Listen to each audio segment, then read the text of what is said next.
The New Year's resolutions. On New Year's Day, Alice, feeling adventurous, decided to visit the March Hare, the Mad Hatter, and the Dormouse.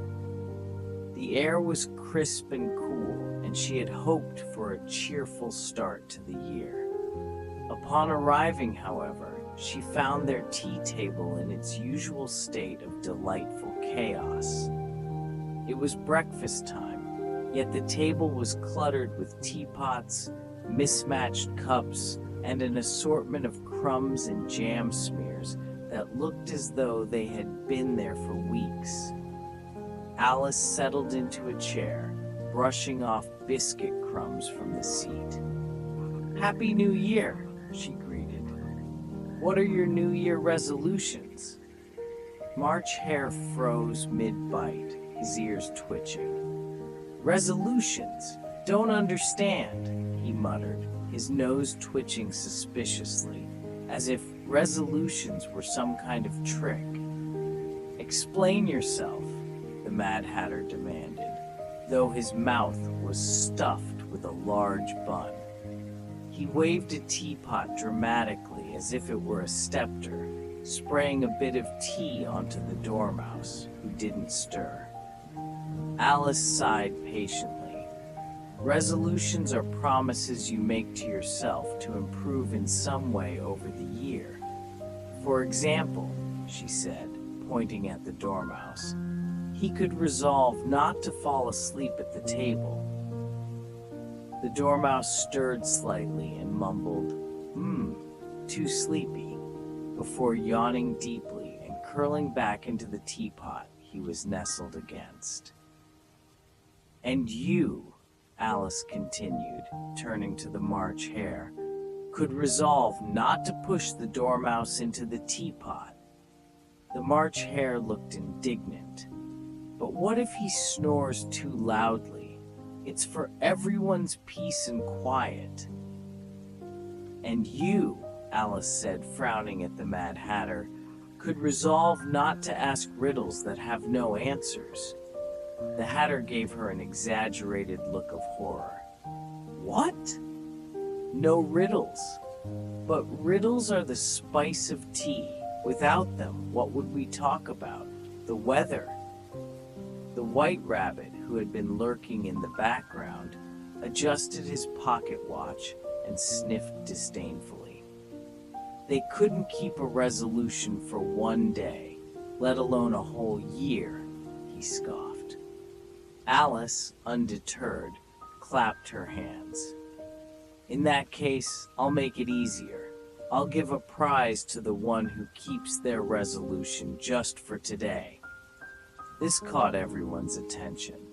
The March Hare perked up, the Dormouse opened one eye briefly, and the Hatter leaned forward with mock curiosity. Alice handed out scraps of paper and a pencil. "Write down your resolutions and put them into the Hatter's hat," she instructed. The March Hare scrawled something on his paper, muttering under his breath about unfair expectations. The Dormouse managed a few sleepy strokes before nodding off again, his pencil rolling onto the table. The Mad Hatter wrote with great flourish, occasionally pausing to twirl his pencil theatrically. Finally, Alice collected the papers and placed them in the Hatter's oversized top hat. The rest of the day unfolded with the usual pandemonium. The Mad Hatter launched into a long list of riddles that made no sense whatsoever. "Why is a raven like a writing desk?" he asked for the 100th time. When no one answered, he immediately followed up with, "What do you get when you cross a mushroom with a calendar?"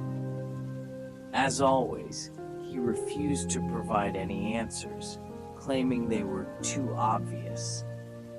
Meanwhile, the Dormouse drifted in and out of sleep, snoring loudly whenever he nodded off. His snores, which resembled a tiny trombone, grated on the March Hare's nerves. "Quiet you," the hare snapped, and in a fit of exasperation, he grabbed the dormouse and attempted to stuff him into the nearest teapot. The dormouse protested weakly, but was too sleepy to resist.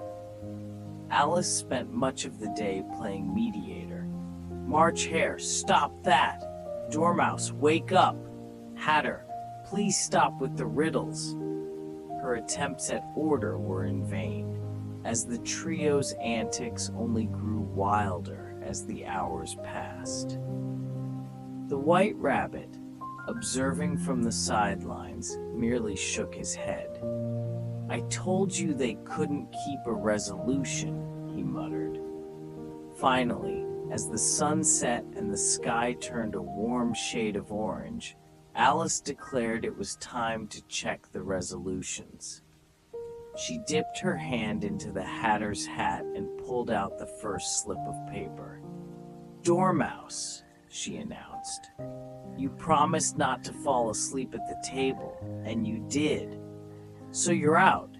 The dormouse opened one eye briefly before rolling over and falling back asleep. Alice pulled out the next slip. "March Hare, you promised not to push the dormouse into the teapot, and you did. So you're out." The March Hare shrugged. "He was too loud," he said unapologetically, reaching for a crumpet. Alice unfolded the final piece of paper and gasped. The Mad Hatter resolved not to make any New Year resolutions. "That's not fair," protested the White Rabbit, hopping closer. His whiskers twitched furiously as he glared at the Hatter. "Fair or not, I haven't broken my resolution," the Hatter said, grinning from ear to ear. "So I win." True to her word, Alice handed him a bag of peppermints as the prize. The Hatter immediately began throwing the candies at the March Hare, who retaliated by flinging biscuits. The Dormouse, still half asleep, mumbled something about sugar plums as a peppermint bounced off his nose. The table quickly descended into chaos, with crumbs, tea, and laughter flying in all directions. Alice watched the mayhem unfold and sighed deeply. "My New Year resolution," she declared, "is never to visit those three again." But as she gathered her things and walked away, she couldn't help but smile. Despite the madness, there was something oddly comforting about their world. It was a place where rules were made to be broken, resolutions were whims, and tea time was eternal. Deep down, Alice knew that she would probably return one day, if only to see what ridiculous adventures awaited. And with that, she stepped back into the quiet of her own world, leaving behind the sound of laughter, snores, and riddles without answers.